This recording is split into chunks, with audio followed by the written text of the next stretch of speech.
This case is not actually so well known, but those who know it refer to it as Norway's Roswell. Is it really like that? Because there's so many rumors around it. So I thought we should just discuss it, look into it, and try to understand whether we can believe it. Welcome to the part 2 of Svalbard's UFOs.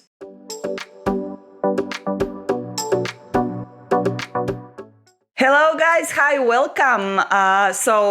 Just a couple of things. I know I look shitty. This is the face of a person who has worked 6 days in a row without holidays. This is super early in the morning. This is the only moment when I can really squeeze in this filming thing. So I will forgive you if you don't look at me, just listen to the story. And subscribe if you haven't, because we're talking some interesting things here on my channel.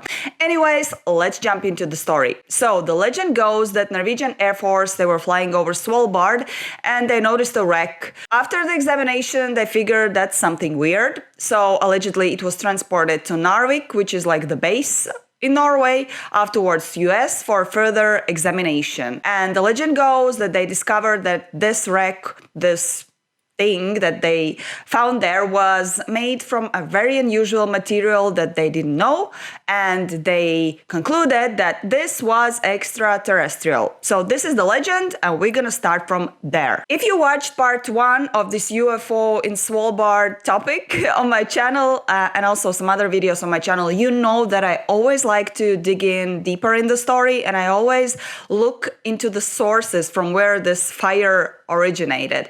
So the first mention of this UFO that supposedly was found in Svalbard in 1952 was in the German newspaper called Saarbrücker Zeitung in June 1952. So, ich spreche kein Deutsch, but I do understand it, although it doesn't justify my terrible pronunciation. Sorry, Germans. The article was soon picked up by other German newspapers, and afterwards, any other sources mostly referred to Stuttgarter Tageblatt as the original source, although the original was the one that I first mentioned. Now, the story in details. So, it goes like that. Norwegian Air Force was doing maneuvers over Spitsbergen, and there were 6 jets in total. It happened in mid-June of 1952, which kind of justifies that the source article was published in Germany in June 1952. These 6 jets, they were like flying over it, and at one point they started to fly like at the highest speed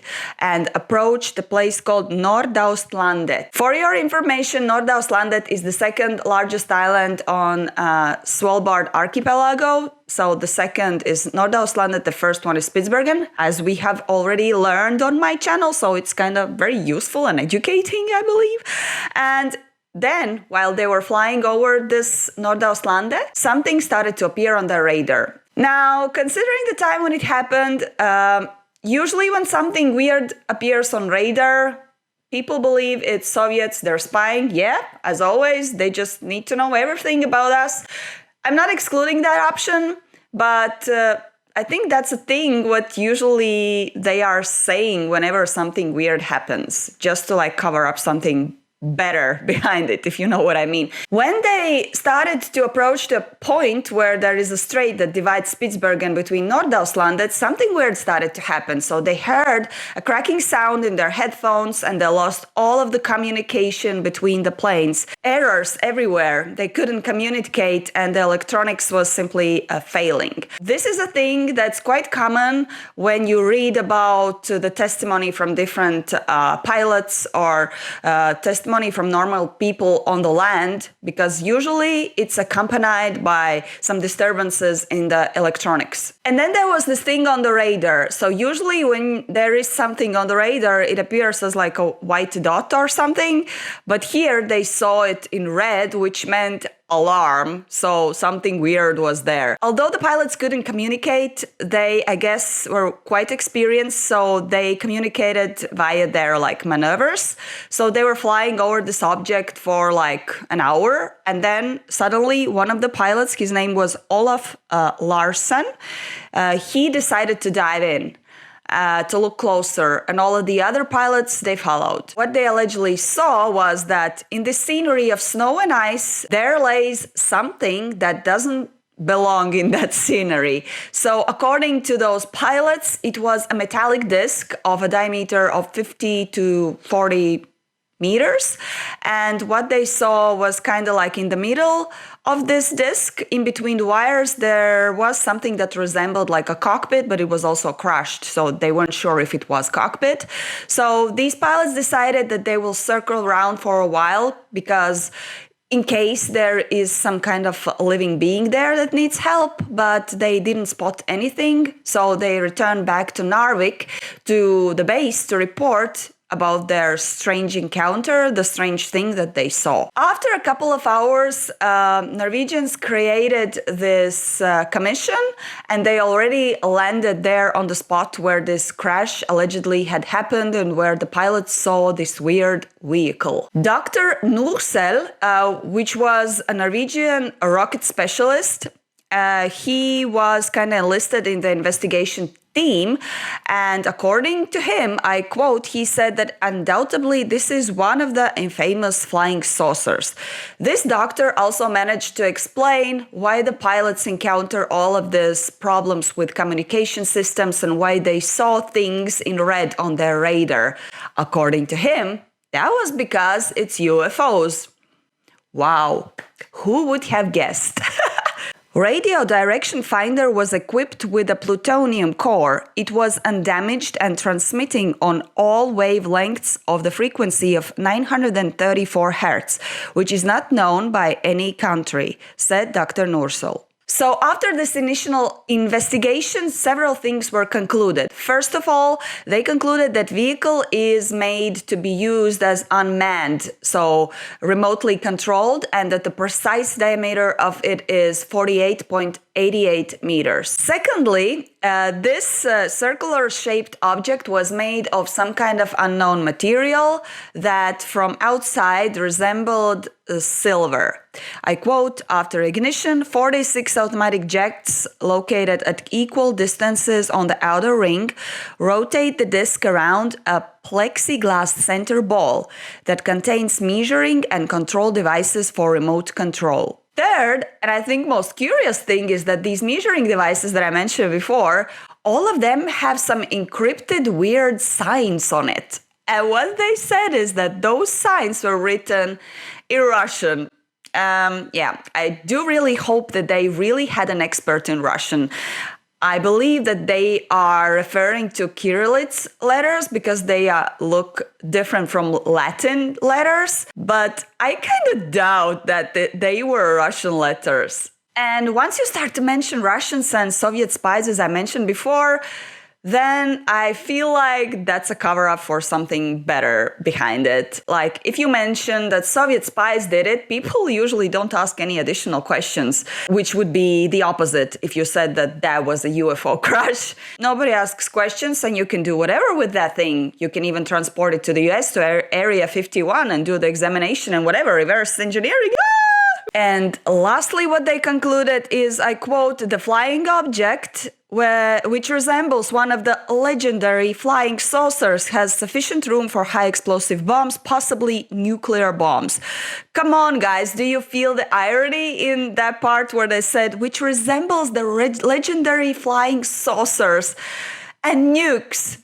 All of that signifies that they're trying to push forward the Soviet spy thing, because who has bombs and nukes? Of course, the Soviets! And indeed, at the end, the Norwegian specialists allegedly concluded that this vehicle has started its journey in Soviet Union and somehow faced some errors while over Spitsbergen and just crashed there. And afterwards, as I mentioned, when the investigators came there, they put it on the ship and shipped to Narvik base. By the way, this is the moment when a guy named Mr. Riedel, I hope I pronounced him correctly, he's a German and he's a wee weapon designer. So he read the description of this flying disc and he said, this is a typical V7. I have worked on the production of those. Now, what is this V7 Mr. Riedel is referring to? So in general, in simple words, it is really a real thing. It was a saucer-shaped experimental vessel that was developed by Germans during the Second World War, but it's also believed that it really wasn't realized. In reality, it just stayed there on the board as a drawing. So here it is. I believe it's time to go back a little bit to dig into those sources. So as I mentioned, the first mention of this crash was in a German newspaper. And this article was signed by an author without like a name, just initials, JMM. And up to nowadays, it's unknown who is this guy or lady hiding behind JMM. Is that person even real? What is its source? And many other questions that's related to this JMM. What I suggest at this point is that we follow the trail of the mentions of this case, because this reveals a lot of interesting things, a lot of details, and we will understand how credible actually this story is. And believe me, you really want to hear what's going to appear now. Harold Tom Wilkins, in his book published in 1954 called Flying Saucers from the Moon, said, I quote, Norwegian Air Force reported that a saucer had been observed when it landed on Spitsbergen. So here we can conclude that this is already something different from what we've heard, because the initial story was that the pilots saw a saucer that has already crashed and was laying there in the snow. This guy says that actually they saw how the saucer landed. Something's not sticking there. And the confusion gets even bigger with the following mentions of this case. For example, a German newspaper called Hessische Nachrichten, issued on July 26, 1954, has an article where it says that the Norwegian armed forces actually were preparing a public report on their investigation on the parts that they found there, on this vehicle in general that they found there. And here in this article, we actually learn the real names of some of the participants of this case. So this is now a story with some faces, not just someone said, someone saw. And one of those is Colonel Gernald Darnhill. And he was quoted in this article saying that they're really working and investigating this flying saucer, and that there are many questions that they need to answer because the science, as it is at that moment, cannot really solve this riddle, what this flying saucer is. This Colonel Darnhill also refuses to acknowledge that this thing is a Soviet thing, and he says, I quote, it is made up of material which is completely unknown to all the experts who have examined it, either because it does not exist on Earth or because it has been processed using physical and chemical processes which we do not know. Then Colonel continues to say that they have already discovered some amazing data that they have managed to share with US and also Great Britain experts. And he also implies that there will definitely be a public report, public address explaining the things that they have discovered, because he wants people to know the real truth. In my opinion, it's quite naive to say that you're sharing this kind of flying saucer sensitive information with US and believe that really you're gonna have a public report explaining everything to the public, because I think, don't come after me, once you share anything UFO related with US, like really not balloons but real UFOs, most probably they're going to imply that this should be kept secret. Now back to the article again. I know it's mind-blowing. We have more names now, and now we have 2 names of the pilots of those 6 who found this vehicle crashed in Svalbard. So their names are Lieutenants Brops and Tullesen, and they were all both interviewed and quoted in this article, and they said that it's quite common for them to maneuver over Svalbard, and that they say that in the North Pole, in the northern part, and in Svalbard in general, during their maneuvers, they have seen a lot of weird things, and they truly called them extraterrestrial in that interview. Especially in blizzards and bad weather, when we with our planes have to return to our bases. Then they use their opportunity to go down. I myself have seen them on 3 occasions, how they landed and took off soon after such storms. Further, Colonel Darnhill also continues by saying that he strongly believes that this is an extraterrestrial thing, also referring to the communication disturbances the pilots encountered, and he also recalled some cases in Sweden where where the same thing happened, where people reported seeing UFOs and having troubles with their electronics. Now, where does this bring us now? Well, at this point, we at least have some names. We have both of the lieutenants, we have a colonel, we have this guy Riedel, who said that he had worked on it during the Second World War. We also have Dr. Nursel, who explained why there was this communication problem initially for the pilots when they were flying over this UFO. Who was the source of this article? So allegedly the author of this article was a man named Sven Tigesen, but any attempts by any researchers to reach him or find him did not give any results. I think also worth mentioning is another source. It's Frank Edwards' book published in 1966 called Flying Saucer Serious Business. And in that book, he mentions that he managed to reach out and get some answers from a member from Norwegian Commission who was initially investigating this crash site and the vehicle. And well, he doesn't mention any names, but it was later assumed that must have been this Colonel Darnhill. I apologize, because he already made some public statements. He claims in this book that this member of this Norwegian Commission, maybe Colonel Darnhill, said that after they started to work together with the US and Great Britain, that it was strongly implied that all of this should be kept secret, away from public, and any articles or any mentions of this case should be very, very strongly censored. Yep. Just what I said. Just invite those guys in your company like US and Great Britain and everything becomes top secret. And I believe this simply explains why the Norwegians at the end of the day didn't come out with this public report with the results of the investigation, and why we have only some shady German articles left to investigate and nothing more, and some mentions in the books, most of which I can say are simply hilarious. They're mixing cases, they're referring to some things that are not even related to the Svalbard UFO case.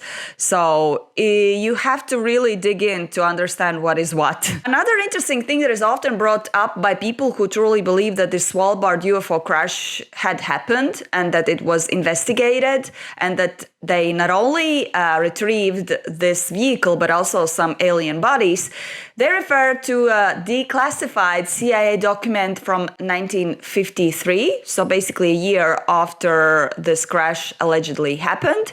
And in that document, it is said that something delivered to Fort Knox, a cargo that has a thing, and also probably the remains of a flying saucer.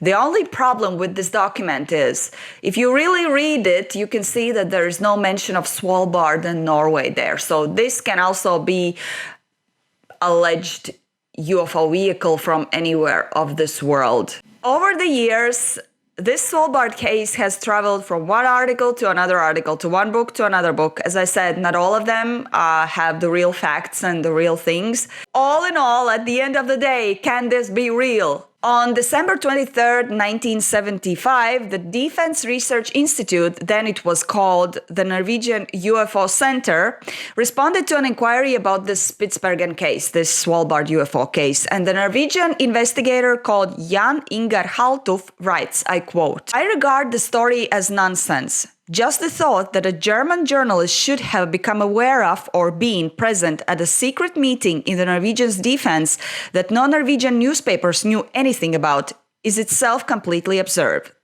The case falls on its own improbability." Okay, that's the official kind of reply from Norwegian UFO Center. But how about the names, about those guys that were mentioned in those articles? Are those real? So let's start with this flight captain, Olaf Larsen. Remember, he was the one who dived in and was the first one to notice this vehicle on the snow. So allegedly, as I read in some sources, people required some information about him in the official institutions, and they received nothing, zero, as if this person doesn't exist. The next one on the line is Dr. Nursel, who explained why the pilots encounter all of this communication problem. Can you guess? This guy? non-existent. Missile expert from Germany, remember Mr. Riedel, who said that he had worked on this V7 and that thing that they found there is V7. This guy actually exists, allegedly, but the thing is that none of his claims have ever been confirmed officially, so we don't know if he really worked on that V7. Maybe he was just like blah, blah, blah. And of course, it's important to look into Colonel Darnhill. Yes. Also unknown. Although some sources say that this person exists, but he's not Norwegian, he's English, hence the surname Darnhill, and this Darnhill is totally unrelated to this case. And according to the sources that I read, both of the lieutenants that were mentioned in the article, Brops and Tillensen, who also were quoted there, also were impossible to trace, so there are no official documents with those guys. And of course, we also have this author of the initial German article that first mentions this case, this JMM, that we don't know who is this person. By the way, I actually dived into one research that I found on the internet, and it was really deep, and it had all of these like sources and quotes and this analysis of the mentions of different sources of this case. This document, though, is in Norwegian, but still, if you want to look at it, I'm gonna link it below. You can look into it. It's really very broad and very detailed and very interesting. So what can we conclude at the end? All in all, this is, I believe, simply a hoax. This just proves that if something is masterly written, it can easily become a case of UFO that becomes an urban legend or a story that's just referred to as being real, although it's not really real. What can we learn from this, guys? Well, we can learn that some people know that we are so curious about anything mysterious, anything extraterrestrial, and they can play with that in whatever way they want and make us crazy in whatever way they want. Believing anything that people say is not the best way how you should go about this life. But at the end, it's important to remind you guys that I do believe in UFOs. I do believe in extraterrestrial, but that doesn't mean that I'm gullible. And I think you should also have the same attitude towards these UFO cases. I believe, but I'm not an idiot. You know what I'm saying? Okay, guys, I hope you enjoyed today's story. I bet you didn't expect that at the end I'm gonna say, yes, this is a hoax, because I think I haven't had a video where I'm literally like diving into a case and at the end I'm saying, yes, this is a hoax, because I'm usually trying to prove the opposite thing. Anyways, I'm waiting for your comments down there in the comment section. Let me know what you think about this case. Maybe you are a believer that this actually happened. Who knows? Let's discuss it. And just to remind, I'm truly, truly happy to have you here. I have already reached over 1,500 subscribers, which is a good thing for my channel. Well, I hope you will stick around, that you're going to share my videos with anyone who would be interested to see those videos. Press those likes, subscribe, press notification bell in order not to miss any other mysterious case on my channel. And yeah, just wishing you a lovely day, and I'm off to work. Bye!